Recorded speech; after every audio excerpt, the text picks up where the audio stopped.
ಓಂ ಶಾಂತಿ. ನಮ್ಮ ಚಾನೆಲ್ ವಿಡಿಯೋಗಳ ಹೆಚ್ಚಿನ ಮಾಹಿತಿಗಾಗಿ ಸಬ್ಸ್ಕ್ರೈಬ್ ಬಟನ್ಗೆ ಕ್ಲಿಕ್ ಮಾಡಿ ನಮ್ಮ ಚಾನೆಲ್ಗೆ ಸಬ್ಸ್ಕ್ರೈಬ್ ಮಾಡಿ. ಈ ವಿಡಿಯೋ ಇಷ್ಟವಾದಲ್ಲಿ ಲೈಕ್ ಮಾಡಿ, ಶೇರ್ ಮಾಡಿ ಹಾಗೂ ಕಮೆಂಟ್ ಮಾಡಿ. ಜ್ಞಾನ ಗಂಗೋತ್ರಿ. ಶೀರ್ಷಿಕೆ: ದೇಹಾಭಿಮಾನದಿಂದ ದೇಹಿ ಅಭಿಮಾನಕ್ಕೆ ನಿಜವಾದ ರಾಜಯೋಗದ ಪ್ರಯಾಣ. ಮುಖ್ಯ ಸಂದೇಶ. ಇಂದಿನ ಮುರಳಿ ಬಾಬ್ದಾದ ನಮಗೆ ಹೇಳುತ್ತಾರೆ, ನಾನು ಆತ್ಮನು ಎಂಬ ಸ್ಮೃತಿಯಲ್ಲಿ ಇರುವುದೇ ಅತಿ ದೊಡ್ಡ ಸಾಧನೆ. ಜ್ಞಾನವನ್ನು ತಿಳಿದುಕೊಳ್ಳುವುದು ಸುಲಭ, ಆದರೆ ಪ್ರತಿಕ್ಷಣವು ಆತ್ಮಾಭಿಮಾನಿಯಾಗಿ ಬದುಕುವುದು ಅದೇ ನಿಜವಾದ ಪುರುಷಾರ್ಥ. ಇಂದಿನ ಜ್ಞಾನ ರತ್ನಗಳು: ನಾನು ಆತ್ಮನು ಎಂಬ ಅರಿವು. ನಾವು ದೇಹವಲ್ಲ. ಈ ದೇಹವನ್ನು ಉಪಯೋಗಿಸುವ ಶಕ್ತಿಯೇ ಆತ್ಮ.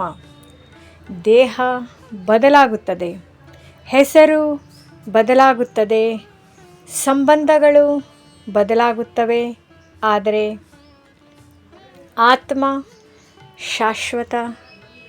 ತಂದೆಯ ಆದೇಶ: ಆತ್ಮಾಭಿಮಾನಿ ಭವ.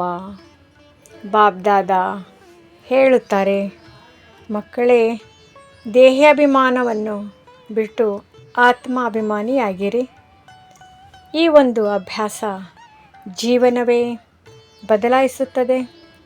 ಯೋಗ ಅಂದರೆ ನೆನಪು. ಯೋಗ ಎಂದರೆ ಕಷ್ಟದ ಆಸನಗಳಲ್ಲ. ನಿಜವಾದ ಯೋಗ ಆತ್ಮನ ಸ್ಮೃತಿ, ಶಿವತಂದೆಯ ನೆನಪು. ಮನಸ್ಸನ್ನು ಮೇಲಕ್ಕೆ ಎತ್ತುವುದು ಮಾಯೆಯೊಂದಿಗೆ ಯುದ್ಧ. ನಾವು ನೆನಪಿನಲ್ಲಿ ಇರಲು ಪ್ರಯತ್ನಿಸಿದಾಗ ಆಲಸ್ಯ, ಕೋಪ, ವ್ಯರ್ಥ ಚಿಂತನೆ, ಬೇಸರ ಇವೆಲ್ಲ ಬರುತ್ತವೆ. ಇದೇ ಮಾಯೆಯ ಪರೀಕ್ಷೆ. ಜ್ಞಾನಕ್ಕಿಂತ ನೆನಪು ಮುಖ್ಯ. ಬಹಳ ಜ್ಞಾನ ಇರಬಹುದು, ಆದರೆ ಶಿವತಂದೆಯ ನೆನಪು ಇಲ್ಲದಿದ್ದರೆ ಶಕ್ತಿ ಕಡಿಮೆ. ಆದ್ದರಿಂದ ಮೊದಲು ನೆನಪು, ನಂತರ ಜ್ಞಾನ. ಸುಂದರ ಉದಾಹರಣೆ: ಒಬ್ಬ ವಿದ್ಯಾರ್ಥಿ ಪರೀಕ್ಷೆಗೆ ಎಲ್ಲ ಪಾಠ ಓದಿದ್ದ, ಆದರೆ ಪರೀಕ್ಷೆಯ ಸಮಯದಲ್ಲಿ ಗಾಬರಿಯಿಂದ ಎಲ್ಲವನ್ನೂ ಮರೆತು ಬಿಟ್ಟ. ಇನ್ನೊಬ್ಬ ವಿದ್ಯಾರ್ಥಿ ಶಾಂತ ಮನಸ್ಸಿನಿಂದ ಕುಳಿತ, ಕಡಿಮೆ ಓದಿದ್ದರೂ ನೆನಪು ಸ್ಥಿರವಾಗಿದ್ದರಿಂದ ಯಶಸ್ವಿಯಾದ. ಹಾಗೆ ಜ್ಞಾನಕ್ಕಿಂತ ಸ್ಥಿರ ಯೋಗ ಮುಖ್ಯ. ಇಂದಿನ ಧಾರಣೆ: ಪ್ರತಿಯೊಬ್ಬರನ್ನು ಆತ್ಮ ಎಂದು ನೋಡುವ ಅಭ್ಯಾಸ. ದಿನದಲ್ಲಿ ಹಲವಾರು ಬಾರಿ ನಾನು ಆತ್ಮನು ಎಂದು ಸ್ಮರಣೆ. ಯಾವುದೇ ಪರಿಸ್ಥಿತಿಯಲ್ಲಿ ಶಿವತಂದೆಯ ನೆನಪು ಬಿಡದಿರುವುದು. ಮಾಯೆಯ ಬಿರುಗಾಳಿಗಳಿಗೆ ಹೆದರದಿರುವುದು. ಇಂದಿನ ವರದಾನದ ಅರ್ಥ: ಸಾಧನಗಳು ಅಂದರೆ ಮೊಬೈಲ್, ಹಣ, ಸೌಕರ್ಯ ಉಪಯೋಗಕ್ಕೆ ಮಾತ್ರ. ಅವುಗಳ ಮೇಲೆ ಅವಲಂಬಿತವಾಗಿ ಬಿಟ್ಟರೆ ಮನಸ್ಸು ದುರ್ಬಲವಾಗುತ್ತದೆ, ಯೋಗ ಕಡಿಮೆಯಾಗುತ್ತದೆ. ಆದ್ದರಿಂದ ಸಾಧನಗಳನ್ನು ಬಳಸಿ, ಆದರೆ ಅವುಗಳ ದಾಸರಾಗಬೇಡಿ. ಇಂದಿನ ಸ್ಲೋಗನ್: ಸಣ್ಣ ಬಲಹೀನತೆಯನ್ನು ನಿರ್ಲಕ್ಷಿಸಿದರೆ ಅದು ದೊಡ್ಡ ಬಂಧನವಾಗುತ್ತದೆ.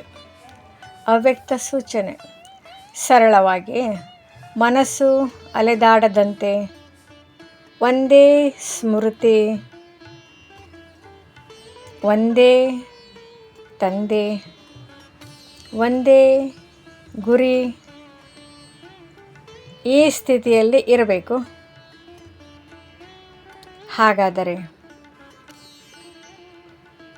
ಮನಸ್ಸು ಶಾಂತವಾಗುತ್ತದೆ, ಯೋಗ ಗಾಢವಾಗುತ್ತದೆ, ಭವಿಷ್ಯದ ಸಿಂಹಾಸನ ಸಿಗುತ್ತದೆ, ಚಿಕ್ಕ ಅನುಭವ, ಯೋಗ. ಕಣ್ಣು ತೆರೆದಿರಲಿ. ನಾನು ಈ ದೇಹವಲ್ಲ, ನಾನು ಪ್ರಕಾಶಮಾನ ಆತ್ಮ. ನನ್ನ ತಂದೆ ಶಿವಬಾಬಾ ಪರಮಜ್ಯೋತಿ. ಅವರ ಪ್ರೀತಿಯ ಕಿರಣಗಳು ನನ್ನ ಮೇಲೆ ಬೀಳುತ್ತಿವೆ. ನನ್ನ ಮನಸ್ಸು ಶಾಂತವಾಗುತ್ತಿದೆ. ನಾನು ದೇಹಿ ಅಭಿಮಾನಿ ಸ್ಥಿತಿಯಲ್ಲಿ ಸ್ಥಿರವಾಗುತ್ತಿದ್ದೇನೆ. ಓಂ ಶಾಂತಿ. ಈ ವಿಡಿಯೋ ಇಷ್ಟವಾದಲ್ಲಿ ಹೆಚ್ಚಿನ ವಿಡಿಯೋಗಳ ಮಾಹಿತಿಗಾಗಿ ನಮ್ಮ ಚಾನಲ್ಗೆ ಸಬ್ಸ್ಕ್ರೈಬ್ ಮಾಡಿ. ತಮಗೆ ವಿಡಿಯೋ ನೋಟಿಫಿಕೇಷನ್ ಸಿಗ್ತಾ ಇರುವುದು. ಧನ್ಯವಾದಗಳು.